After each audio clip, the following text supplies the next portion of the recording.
ಹರೇ ರಾಮ. ಹೊಳೆಯ ದಡದಲ್ಲಿ ಒಂದು ಪುಟ್ಟ ಮನೆ. ಆ ಮನೆಯಲ್ಲಿ ಇಬ್ಬರು ಸದಸ್ಯರು, ಒಬ್ಬ ಪುಟ್ಟ ಹುಡುಗ ಮತ್ತು ಆತನ ವಯೋವೃದ್ಧ ಅಜ್ಜ. ಸಂಜೆ ಮುಂಜಾನೆಗಳಾಗಿ ಒಟ್ಟಿಗೆ ಜೀವನ ಮಾಡ್ತಾಯಿದ್ರು. ಹುಡುಗ ಬದುಕಿನ ಮುಂಜಾನೆ ಮತ್ತು ಮುದುಕ ಬದುಕಿನ ಸಂಜೆ.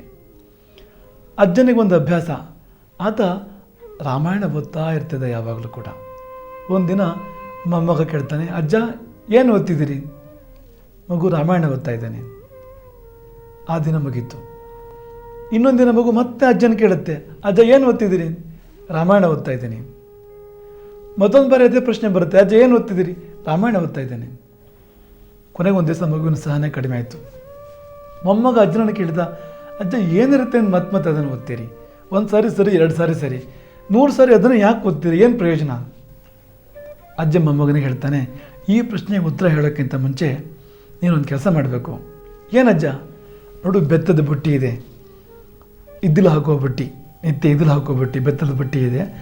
ಆ ಬುಟ್ಟಿಯಲ್ಲಿ ನದಿ ನೀರು ತರಬೇಕು ಮನೆಗೆ.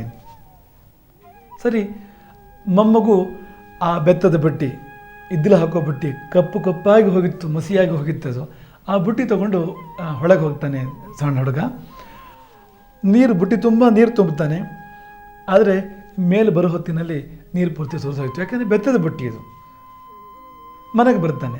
ಅಜ್ಜ ಮೊಮ್ಮಗನ ಕೇಳ್ತಾನೆ, ನೀರು ತಂದ್ಯಾ? ನೀರೆಲ್ಲ ಸುರಿಸೋಯ್ತು. ಇನ್ನೂ ಬೇಗ ಬರಬೇಕಿತ್ತು, ನೀನು ಓಡಿ ಬರಬೇಕಿತ್ತು. ಮೊಮ್ಮಗ ಪುನಃ ಹೋಗ್ತಾನೆ, ನೀರು ತುಂಬಿ ಬೇಗ ಬರ್ತಾನೆ, ಆದರೂ ನೀರು ಸುರಿಸೋಯ್ತು. ಅಜ್ಜ ಹೇಳ್ತಾನೆ, ಇನ್ನೂ ಬೇಗ ಬಾ.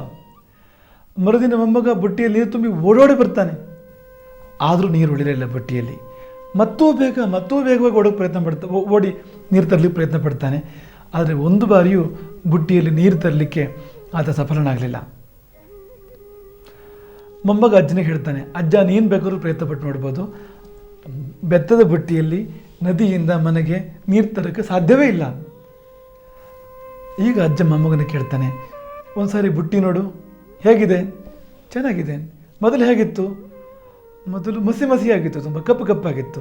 ಈಗ ಹೇಗಿದೆ? ಈಗ ಸ್ವಚ್ಛವಾಗಿದೆ. ಬುಟ್ಟಿಯಲ್ಲಿ ನೀರು ತುಂಬದೇ ಇರ್ಬೋದು, ನೀರು ತರಲಿಕ್ಕೆ ಸಾಧ್ಯ ಆಗದೇ ಇರ್ಬೋದು. ಬುಟ್ಟಿ ಶುಚಿ ಆಯಿತೋ ಇಲ್ವೋ? ಖಂಡಿತ ಶುಚಿ ಆಯಿತು. ಹೇಗೆ? ಮತ್ತೆ ನೀರಿನಲ್ಲಿ ಅದ್ದಿ ತೆಗೆದ್ರೆ ಬುಟ್ಟಿ ಶುಚಿ ಆಗಲೇಬೇಕು, ಸಹಜ ಅದು. ಆಗ ಅಜ್ಜ ಮೊಮ್ಮಗನ ಹೇಳ್ತಾನೆ, ರಾಮಾಯಣ ನದಿ ಕೂಡ ಹಾಗೇ ಮಗು. ನಾವು ಅದರಲ್ಲಿ ಮಿಂದೆದ್ದು ಮಾಡುವಾಗ ಹಲವು ಸಾರಿ ಯಾಕೆ ಅನ್ನೋ ಪ್ರಶ್ನೆಗೆ ಉತ್ತರ ಇದ್ದೇನೆ. ಹೆಚ್ಚು ಸರ್ತಿ ನೀವು ಅದರಲ್ಲಿ ಮುಳುಗೆದ್ದಾಗೆ ಹೆಚ್ಚು ನಾವು ಶುಚಿಯಾಗ್ತೇವೆ, ಹೆಚ್ಚು ಸ್ವಚ್ಛ ಆಗ್ತೇವೆ. ನಮ್ಮೊಳಗಿನ ಎಷ್ಟೋ ದೋಷಗಳು ಕರಗಿ ತೊಳೆದು ಹೋಗ್ತವೆ, ದೂರ ಆಗ್ತವೆ. ಹಾಗಾಗಿ ನೀನು ರಾಮಾಯಣ ಓದಿದರೆ, ಭಗವದ್ಗೀತೆ ಓದಿದರೆ, ಇನ್ನೊಂದು ಓದಿದರೆ ಅದೆಲ್ಲ ನೆನಪಿರಬೇಕು ಅಂತೇನಿಲ್ಲ, ಎಲ್ಲವನ್ನೂ ಬುದ್ಧಿಯಲ್ಲಿ ಧಾರಣೆ ಮಾಡಬೇಕು ಅಂತೇನಿಲ್ಲ. 100 ಬಾರಿ ಪ್ರವಚನ ಕೇಳಿದ್ದೆಲ್ಲವೂ ನೀನು ಮನೆಗೆ ತರಬೇಕು, ನೆನಪಿಟ್ಕೊಳ್ಬೇಕು, ಜೀವನ ಪರ್ಯಂತ ಮನಸ್ಸಲ್ಲಿ ಇರಬೇಕು ಅಂತೇನಿಲ್ಲ. ಕೇಳಿದರೆ ಸಾಕು, ಮತ್ತೆ ಕೇಳ್ತಾ ಇದ್ರೆ ಸಾಕು, ನೋಡ್ತಾ ಇದ್ರೆ ಸಾಕು, ತಾನೇ ಮನಸ್ಸು ಶುದ್ಧ ಆಗುತ್ತೆ, ಜೀವನ ಶುದ್ಧ ಆಗುತ್ತೆ. ಹಾಗಾಗಿ ಈ ಒಳಿತು, ಅದು ಪುಸ್ತಕ ಆಗಲಿ ಇನ್ನೊಂದಾಗಲಿ, ಆ ಒಳಿತಿನಲ್ಲಿ ಮತ್ತೆ ಮುಳುಗಿಳಬೇಕು. ಯಾಕೆಂದರೆ ಮನ, ಮೈ, ಜೀವನ ಹೆಚ್ಚು ಶುಚಿಯಾಗಬೇಕು. ಹರೇ ರಾಮ.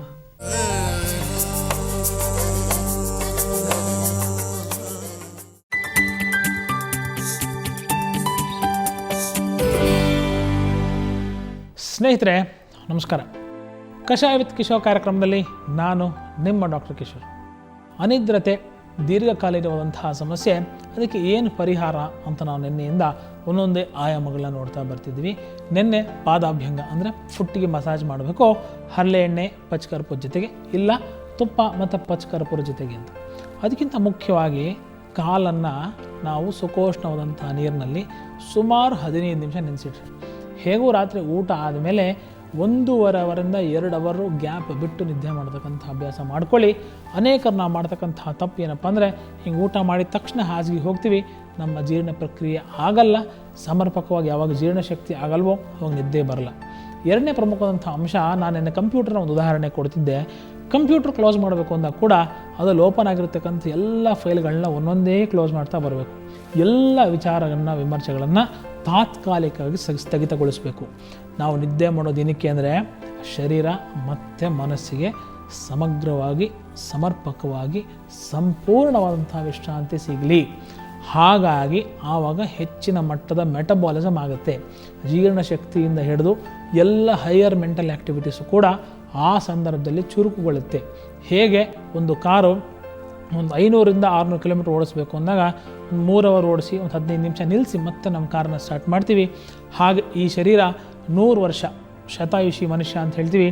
100 ವರ್ಷ ನಡಿಬೇಕಂಥ ಶರೀರ 24 ಅವರ್ ಪ್ರತಿನಿತ್ಯ ಕೆಲಸ ಮಾಡಬೇಕು ಅಂದರೆ ಕೆಲವೊಂದು ಕಾಲಘಟ್ಟ ಅದಕ್ಕೆ ಸಂಪೂರ್ಣವಾದಂಥ ವಿಶ್ರಾಂತಿ ಬೇಕು.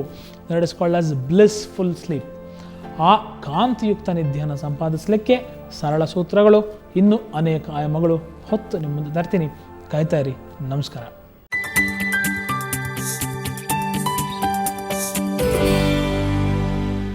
ರೆಸಿಡೆನ್ಷಿಯಲ್ ಪ್ರಾಪರ್ಟಿನ ಬಾಡಿಗೆ ಕೊಟ್ಟರೆ ನಿಮಗೆ ಸರ್ವಿಸ್ ಟ್ಯಾಕ್ಸ್ ಬರೋದಿಲ್ಲ. ಆದರೆ ವ್ಯಾಪಾರ ಕಮರ್ಷಿಯಲ್ ಕಾಂಪ್ಲೆಕ್ಸ್ನ ಬಾಡಿಗೆ ಕೊಟ್ಟಾಗ ಸರ್ವಿಸ್ ಟ್ಯಾಕ್ಸ್ ಬರುತ್ತೆ.